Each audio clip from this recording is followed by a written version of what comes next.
आतंकवादियों का खात्मा किया।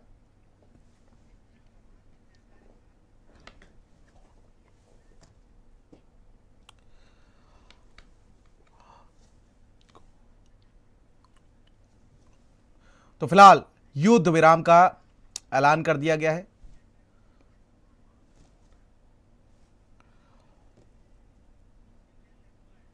और डिफेंस एक्सपर्ट जेपीएस चौहान जी हमारे साथ जुड़ चुके हैं। सर बहुत बहुत स्वागत है भारत समाचार पर। सर कैसे देखते हैं आज के इस युद्ध विराम को और इस फैसले को? आखिर पाकिस्तान की क्या मजबूरी देखते हैं आज के सीज फायर के ऐलान को लेकर? देखिए, ये बात बिल्कुल सही है जो अभी हमारे तीनों सर्विसेज की तरफ से और सरकार की तरफ से अभी जो ब्रीफिंग हुई उसके अंदर जो बताया गया, पाकिस्तान ने खुद एक्सेप्ट किया है कि उसके 4 बेसिस पूरी तरह तबाह हो चुके हैं, उसके एयरक्राफ्ट तबाह हो चुके हैं। भारत ने काफी लॉसेस उनको पहुंचाया है। उनके संसद के अंदर उनके रोते हुए सांसद और अल्लाह से दुआ करते हुए कि किसी तरीके से हमारे माफी दे, हमारे जो भी हमने पाप करे हैं और हमको किसी तरह बचा। और वो लौट के चारों तरफ पूरे विश्व समुदाय से कि भाई किसी तरीके से आपने देखा कि उन्होंने अपने पेट्रोल वगैरह डीजल वगैरह के लिए पंप्स को बोल दिया कि भाई अब उनके पास लड़ाई लड़ने के लिए अब कुछ बचा नहीं था। यही हमारी चर्चा जो है, और ये 48 घंटों में उन्होंने देख भी लिया था। रिटायर्ड ब्रिगेडियर मनोज कुमार जी हमारे साथ जुड़ चुके हैं। सर भारत समाचार पर स्वागत है आपका। सर 48 घंटों में पाकिस्तान को अपना भविष्य नजर आ गया था और शायद यही वजह भी रही है कि वो दर दर की ठोकरें खा रहा था और गिड़गिड़ा सा रहा था कि या तो हमको कर्ज दो या युद्ध विराम पर फैसला करवाओ।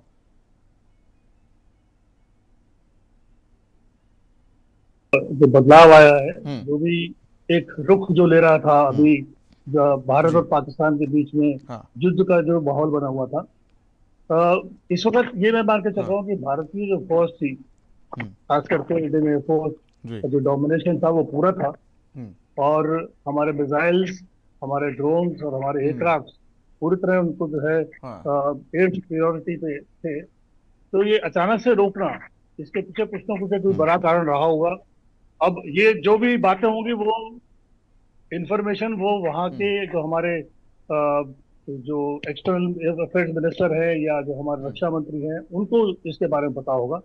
क्योंकि मेरा ये मानना था कि अगर अपर हैंड था शायद हम इसको आगे कंटिन्यू कर सकते हैं, या ये भी हो सकता है कि सीज फायर अगर 2 दिन का ही हो, 12 मई 12 बजे तक बोला गया है, तो इसके बाद अगर बात और हमारी शर्तें नहीं मानी जाती है तो हमारे पास ऑप्शन अवेलेबल होगा कि हम इसको कंटिन्यू कर सकते हैं।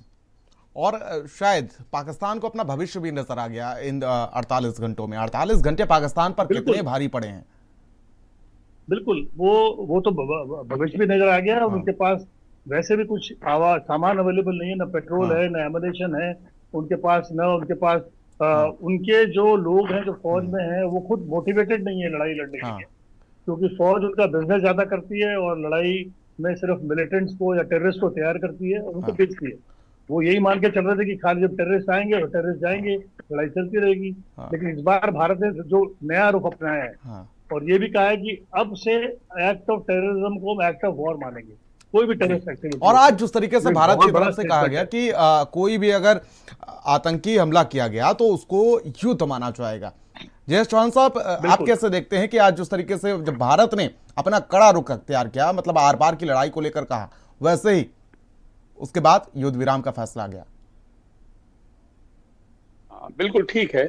देखिए, हमने अगर देखा जाए तो पाकिस्तान को बहुत बड़ा एक नुकसान पहुंचाया है और इसको रिकवर करने में मुझे लग रहा है कि सालों साल अब पाकिस्तान को इससे जूझना भी पड़ेगा। सालों साल नहीं, उसकी स्थिति नहीं है अभी इसको रिकवर करने के लिए। ऐसे समझ लीजिए जैसे उसकी रीढ़ की हड्डी को आपने तोड़ दिया है उसको रिकवर करने के लिए, और जो सख्त कंडीशंस उसके ऊपर लगाए गए अभी हम पूरी तरीके से हमें पता नहीं है कि क्या क्या है। मैं पूरे विश्वास के साथ कह सकता हूं जिस तरीके से हमारी सरकार का रुख था इस उसके ऊपर, तो वो अभी हमारे सामने आज रात या कल तक हमारे सामने पूरा दृश्य आ जाएगा। अवश्य हमने कुछ, जैसे ब्रिगेडियर साहब कह रहे थे कि हमने जो है उसके ऊपर कंडीशंस कुछ लगाई हुई हैं, और भी कंडीशंस आगे हमें लगेगी कि अगर कोई आतंकवादी गतिविधि होती है तो हमें एक्ट ऑफ वॉर समझा जाएगा पाकिस्तान। पाकिस्तान का इतना झुक जाना, पाकिस्तान झुका नहीं, उसकी मजबूरी थी जी। पाकिस्तान को अपना भविष्य साफ नजर आ रहा था, जिस देश के अंदर उसके जो पेट्रोल के लिए कह दे अपनी जनता को कि अब हमारा पेट्रोल नहीं है, और ये नेक्स्ट स्टेप था कि उसके जो आर्सेनल्स हैं, चाहे वो मिलिट्री आर्सेनल्स हो या एयर के आर्सेनल, उनके लिए उसका फ्यूज नहीं है जी। ड्रोन उड़ा के उसके पास जो वेपनरी है, आपने जिस तरीके से वो हमारे यहाँ आके गिरी है, हमने बीच में उनको सबको डिस्ट्रॉय कर दिया, उसका मिलिट्री इंफ्रास्ट्रक्चर जो था बिल्कुल जीरो था।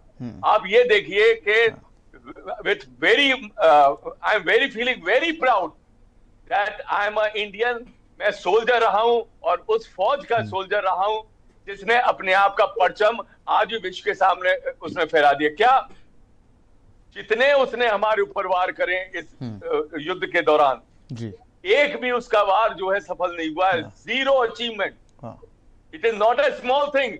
विश्व के अंदर ऐसा कहीं हुआ नहीं है, ये पहला हिंदुस्तान और है। दूसरी बात सर, इसको लेकर भी तारीफ करनी होगी कि जिस तरीके से जो सबसे उसका महंगा एयरक्राफ्ट है, जिसके दम पर पाकिस्तान जो है वो फूला नहीं समा रहा था, जीरो अचीवमेंट, उसने कुछ नहीं कर पाया भारत का, लेकिन कुछ नहीं कर, और जितना हमने अटैक किया जी 100% अचीवमेंट, नॉट इवन 99%। ये विश्व में कोई और दूसरी फौज नहीं है इस प्रकार की। एक परचम हमने लहराया था जब कारगिल का युद्ध हुआ था। There is no force in the world, विश्व के अंदर कोई ऐसी सेना नहीं है जिसने इस हाइट के ऊपर युद्ध लड़ा हो। ठीक है मनोज कुमार जी, मेरा एक सवाल ये है, मैं लौटूंगा आपके पास। मैन्युफैक्चरर्स ने, एक सेकंड, उसके मैन्युफैक्चरर्स ने कह दिया था कि ये हमने जहाज इतनी इस हाइट पर लड़ने के लिए नहीं बनाए हैं, ये जो हमारे वेपन्स हमने दिए हुए ये उस हाइट पर लड़ने के लिए नहीं है। लेकिन हमारे आत्मल, हमारे प्रोफेशनलिज्म में वहां भी हमने बिल में घुस के मारा, और उस तरीके से मारा जहां की चढ़ना ही बहुत मुश्किल था। ऊपर से अगर आपने पत्थर ही फेंके तो वो तोप के गोले के बराबर ही थी हमारे जवानों के ऊपर। आज भी हमने विश्व को एक बार दिखा दिया, और साथ में एक इशारा भी गया है चाइना को जी कि देखिए वो जो है पिछले वाला हिंदुस्तान नहीं है, अब बदला हुआ भारत ही है, घर पे घुस के मारता है, छेड़ोगे तो छोड़ेंगे नहीं।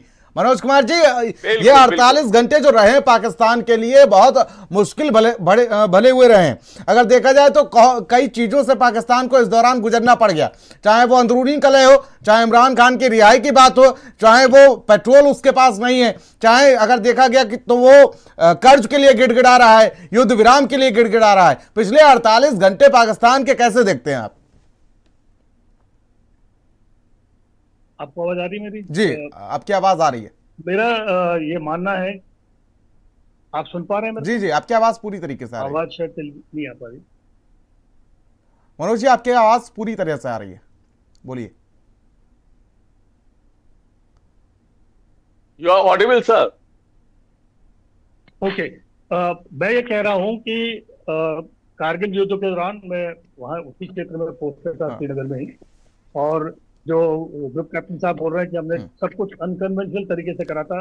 हवाई जहाज उस लेवल पर नहीं उड़ सकते थे, हेलीकॉप्टर नहीं उड़ सकते थे, बल्कि जो बोफर्स गन, जो कि इनडायरेक्ट फायर की बोफर्स गन हुआ करती थी, उसको हमने डायरेक्ट रोल में भी इस्तेमाल करा।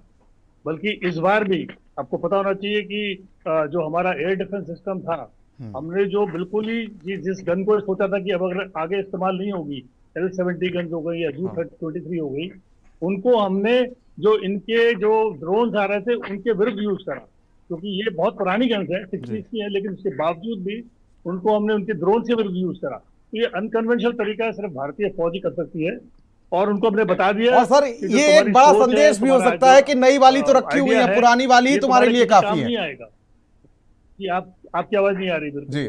मेरा कहना ये है कि मैं पीसीआर से कहना चाहूंगा इसको दुरुस्त किया जाए कि तुम्हारे लिए तो पुरानी वाली ही काफी है, नई वाली तो अभी रखी हुई है। बिल्कुल, मैं जो सर की आवाज नहीं आ रही, मैं आपको बताऊं, जो L-70 गन है वो 1964 की गन है, और जो जू है वो, if I am not wrong, 1974। और ये सारी जो है शिल्का जो है, ये सारी जो है हाथ में लेके और दुश्मन के एयरक्राफ्ट को करके, ये वो वाली गन्स थी। हमने इनको इंडियनाइज करके हमको मॉडिफाई किया, ना से मॉडिफाई किया, हमने अपने रडार सिस्टम और एयर डिफेंस इंटीग्रेटेड सिस्टम के साथ में हमने इंडिजिनसली भारत के अंदर ये रडार भी हमने खुद ही बनाए और हमने इनको इंटीग्रेट करके आज के जो लेटेस्ट टेक्नोलॉजी है उसके अंदर हम इनको लाए और उनसे हमने मारा है जी। और ऐसे में तारीफ करना होगा सर S-400 सिस्टम की, जिस तरीके से पाकिस्तान को बड़ा घमंड था J-17 पर और उसी के बलबूते पर आग दिखाता था, लेकिन क्या हालत की ना। हम सुन पा रहा हूँ जी मनोज सर। जी हाँ जी, जो कुंवर साहब बोल रहे थे बिल्कुल सही कह रहे हैं। हाँ। जो L-70 गन जिसको जो 64 में आई थी, लोगों ने सोचा कि शायद आगे इस्तेमाल नहीं होगी जी, लेकिन उसको हमने अभी के नए सिस्टम के साथ इंटीग्रेट करके मॉडिफाई करके आपका रियल टाइम में उसका इस्तेमाल करने लायक बनाया, जो कि जो दुश्मन के जो ड्रोन थे, क्योंकि ये माना जा रहा था कि अभी जो नए 5th जनरेशन या 4th जनरेशन जो एयरक्राफ्ट हैं वो जो है इनके L-70 उसमें इस्तेमाल नहीं हो पाती हैंगी। उनकी जो मैक्स स्पीड होती है करीब 4 या 5 के आसपास होती है, 3 के आसपास होती है इनकी।